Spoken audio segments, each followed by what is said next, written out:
Hi, my name is Caitlin Simon, and I'm applying to become an advanced level RAP facilitator. I work for the Pennsylvania Department of Corrections for the last 4 years, and the most rewarding portion of that career has been driven by RAP. So, about a year into my career, when I was really at a sort of crossroads for if I was going to allow the negativity of the culture of the Department of Corrections to consume me and make me lose sight of empathy and compassion and all of the things that make up a successful, helping professional. Um, or if I was going to find a way to take charge of my own life and my own career path and move forward with a message of hope. And so the 2 day seminar was really something that changed my life forever. And as soon as I had that taste, it reignited, the passion and the spark in my soul to be in social work, to be in therapeutic settings, and I've never looked back. So, shortly after attending RAP 2, I'd asked my advanced level facilitators, Lynn Patrone and Troy Edwards, how can I be more involved with this program? How can I, hit the ground running? And it's been about a year now that I've been involved in running RAP seminars myself. I teach certified peer support with an outside contract through RI International, or Recovery Innovations, which you may have heard of by that name. And RAP is an enormous portion of what the peer support model looks like. And I know that through my facilitator's guide that peer support is very recognized and utilized in RAP. So it's really something that I'm living every single day and something that I believe in wholeheartedly. So when I facilitate my seminars, we always start by checking in with the co-facilitator, making sure that we're both mentally well and able to facilitate before we get into the key recovery concepts. And I love the key recovery concepts because they completely mirror peer support, which, like I said, is so near and dear to my heart. So, of the 5 concepts, the first is hope. And there are many things in life to be hopeful for. The hope to get well and stay well, the hope to have goals and have things to work toward. My favorite activity in a RAP seminar for hope is to photocopy and distribute from our handout section the Remembering Kate story. And Kate's my name too. It's just a beautiful, beautiful message of how hope brought somebody from a level where they really weren't thriving and they weren't inspired and they weren't making connections, up to a place where they were a fully contributing and fully engaged person. All of the participants that I've had in my seminar always relate very, very well to the story of Kate. And it's one of my favorite tools. Moving on to personal responsibility, has to do with honoring the person as their own expert in recovery, not making choices for them, encouraging and supporting people to explore their options. This might include taking back responsibility in a place of your life where you've lost control in the past. Again, this is so in tune with peer support curriculum that I teach, that I feel this personal responsibility and this ownership or authorship of your own life, like in my bones. I love the next component of education as well. When you think of education, you think of a formal education typically, secondary school, maybe an associate's, maybe a master's. And these are wonderful things and things that definitely support recovery and wellness. But education is so diverse and so broad. So you can think of education in terms of having a conversation with yourself or going on a journey with yourself. So education can include, going to lectures, going to workshops, exploring local resources in your community. Or education can be as broad and easy as sitting in a room and examining your interest, examining what makes you up as a person, your morals and your values, getting to know what your needs are and what your wants are. I also love the idea in education of talking to others who've had similar experiences. As I keep mentioning, peer support is so important into my life. And it's those diverse experiences that we've all had that make us relatable and able to support each other's recovery and wellness. The education portion of the 5 components is possibly my favorite because there's so much exploration and there's so much honoring yourself as an expert in what you need to be well. The self-advocacy portion of the recovery concepts was the turning point for me when I attended Seminar 1. And that's when we got the document that's in our facilitator's guide, the Personal Bill of Rights.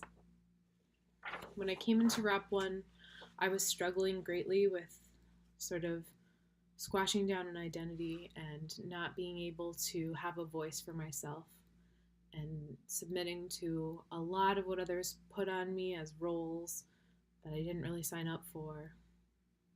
And I remember sitting in the seminar and reading this Personal Bill of Rights, that I have the right to ask what I want.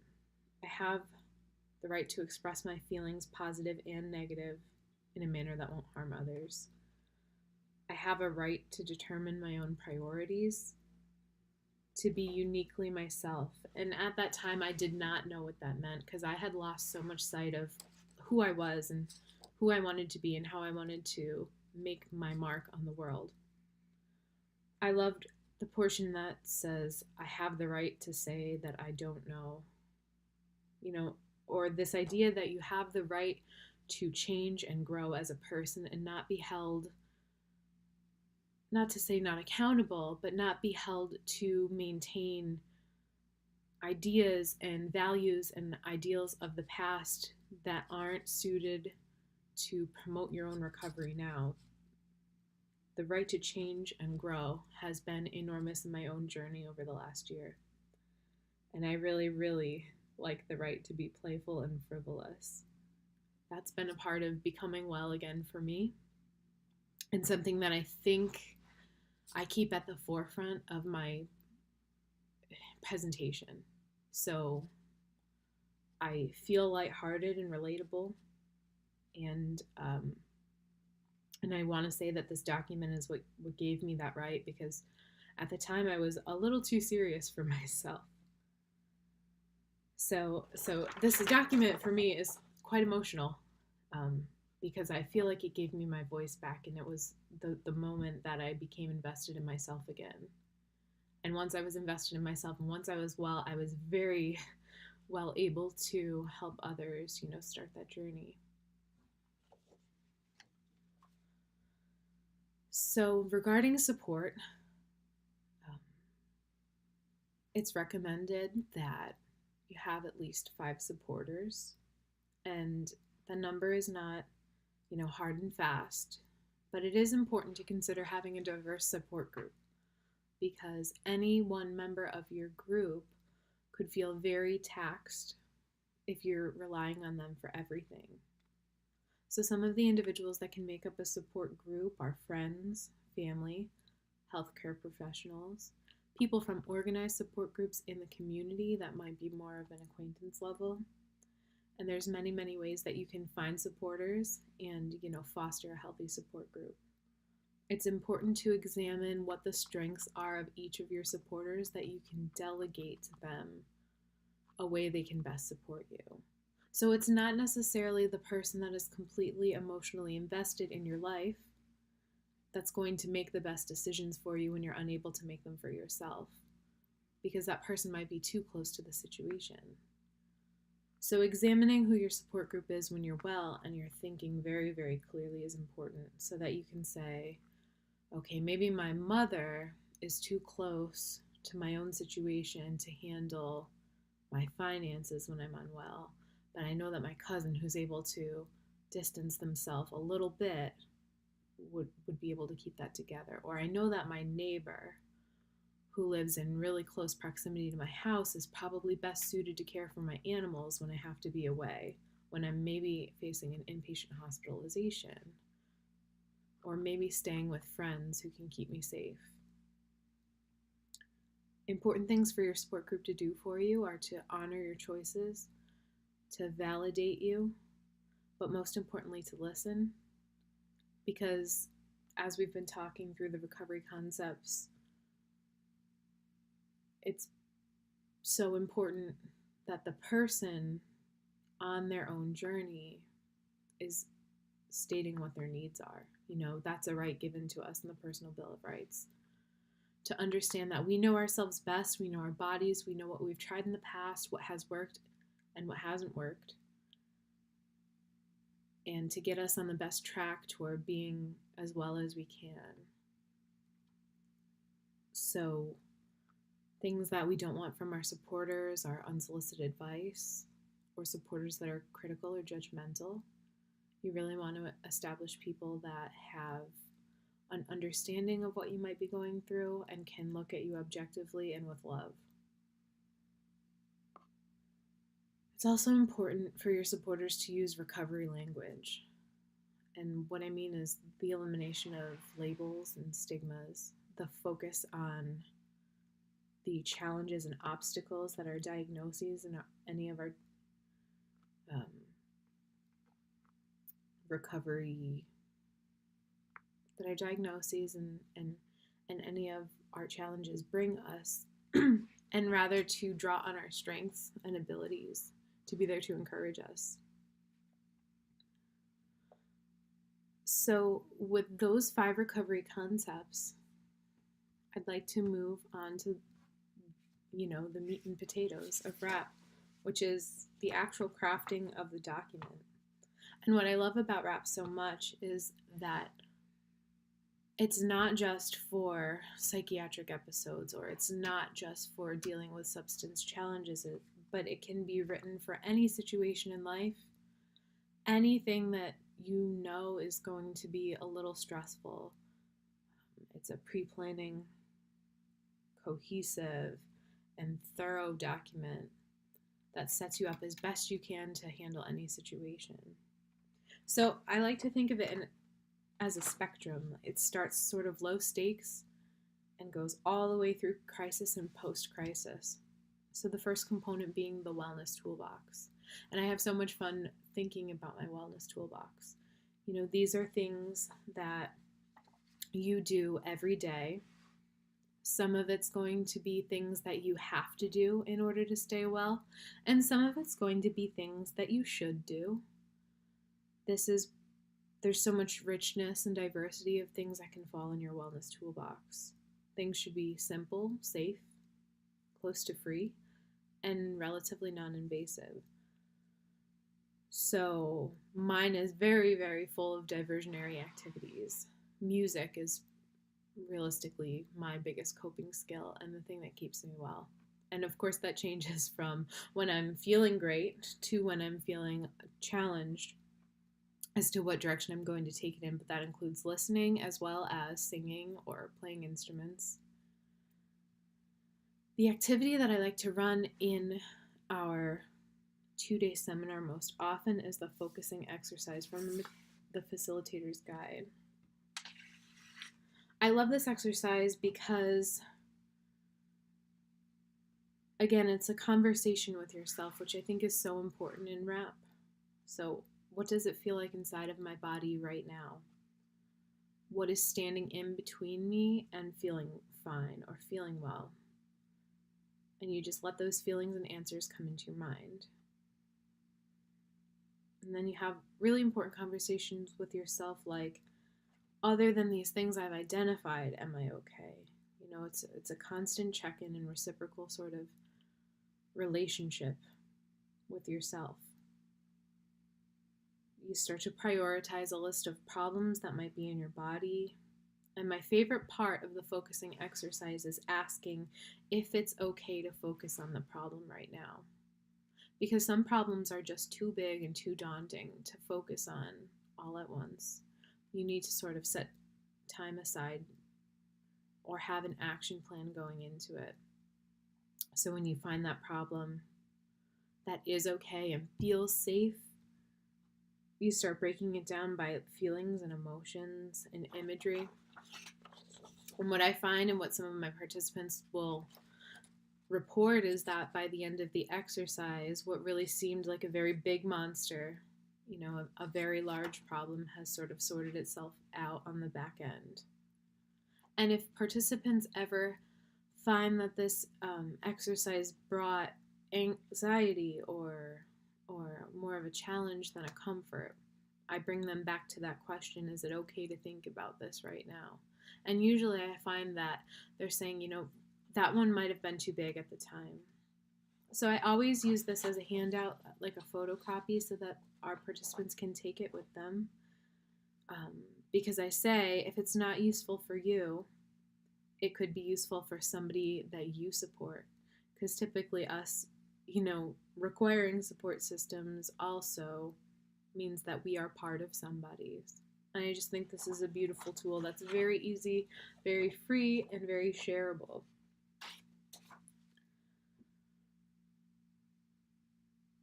Diversionary activities, like I said, are a huge part of my wellness toolbox. I mentioned music, but anything creative whatsoever. So I really enjoy silk floral design. I really enjoy interior decorating. And there's something about the creative diversionary activities that bring me not just a sense of wellness, but a sense of purpose and completion. Like there's a product at the end of my task, which is a huge booster for self-esteem for me. The Wellness Toolbox should include things that have to do with hygiene, with physical health, with emotional health. And it transitions nicely into the next portion of the document, which is the daily maintenance plan, which you can think of as a schedule. What are the things I need to do every day to stay well? So that should include hygiene, that should include, some level of nutrition and rest. Maybe some of the diversionary activities that you've identified in your wellness toolbox. This is when we get to look at ourselves and say, how am I when I'm feeling well? What long-term progress items am I working toward? Am I trying to lose weight? Am I working on an addiction? Am I considering going back to school? You get to examine what are needs, like brushing your teeth, or what are shoulds, like exercise. And so the daily maintenance plan becomes a really useful tool for later on when things aren't going well. So the first sort of indication that things aren't going well are triggers. Triggers are outside of us.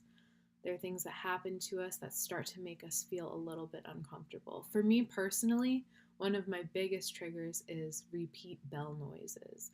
If I'm in a mall and there's like an intercom, or if I'm, in an office building and they're testing the fire alarms, those start to trigger me.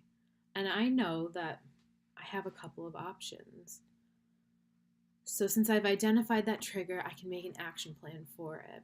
And that can look very diverse at this point because triggers are sort of low stakes. You're not close to crisis yet. They're just the starting point.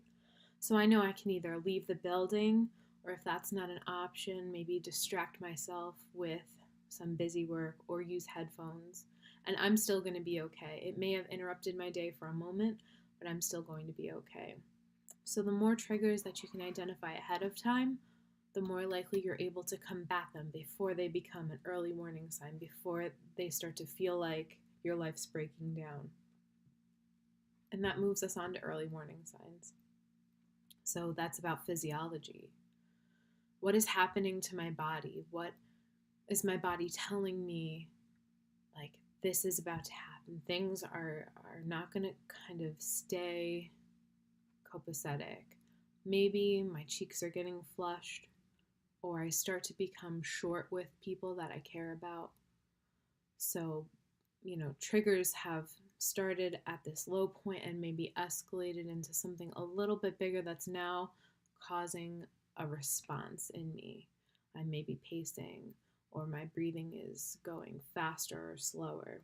So individualized for each participant.